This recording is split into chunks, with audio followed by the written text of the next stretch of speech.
There's a myth out there that I want to help debunk, and that's that product analytics are meant for the product departments. That's not actually true. Product analytics are meant for the company. They are business analytics, and we have to start sharing them with everyone. Now, it is our job as product people to really go get that and to understand it, and then to give it to the rest of the business.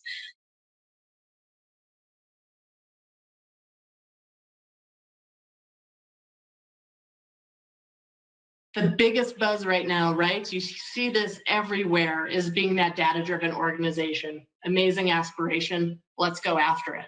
One thing we're not talking enough about, though, is that data is not for everyone. Not everyone's comfortable. We all have people in our lives who get kind of freaked out by numbers. They don't know how to analyze. They don't know how to read it. And at the end of the day, it's because it's hard. This is not something that anyone should expect your staff to just instantly know how to do. This is a learned skill.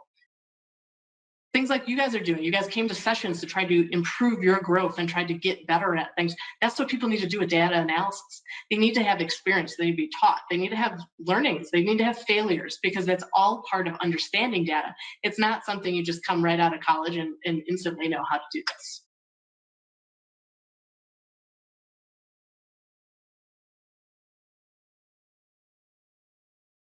If you studied your product behavior and you found something that said, I want to change directions, I want to pivot just a little bit this way, why would you not bring the rest of your organization along with that message, right? Why would you not ask them to pivot with you?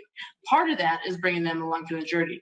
The worst case scenario here is that you look like the boat here in this picture, right? Hey, retention's not my fault, it's your fault. Hey, acquisition problems aren't me. Onboarding, that's not me. That's not true. If you're looking at acquisition, onboarding, retention, this is a company initiative. It's never just your customer success team, or never just your marketing, never just sales, never just product.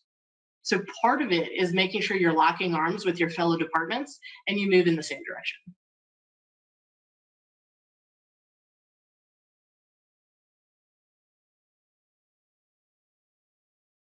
The go-to-market is night and day different when your go-to-market teams understand what you're doing. And part of sharing product analytics helps them relate. It helps them connect to it. So all of a sudden, you'll watch that go-to-market be night and day different because they understand what they're trying to sell.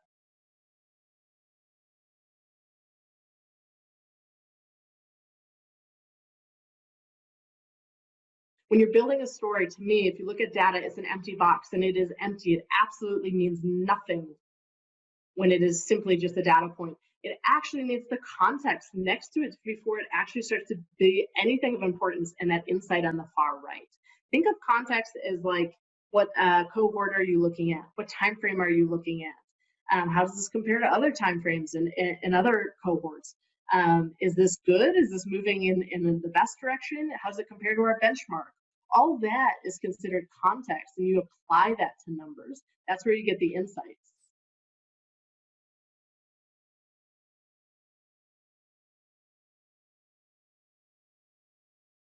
When thinking about onboarding, I think about it as a hotel. If you think about it, a hotel check-in, maybe a hotel you've never been to. So when you start to formulate, do I like this hotel? Would I stay here? Would I recommend them? Is my trip going to be desirable? It's not just about the amenities.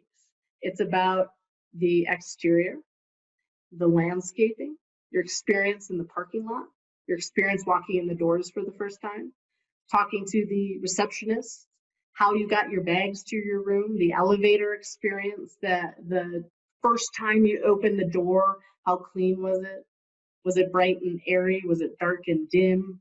Was the temperature right? There's all these elements that go into how you judge a hotel.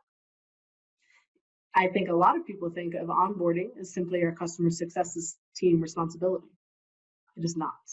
I assure you, this is everyone's responsibility.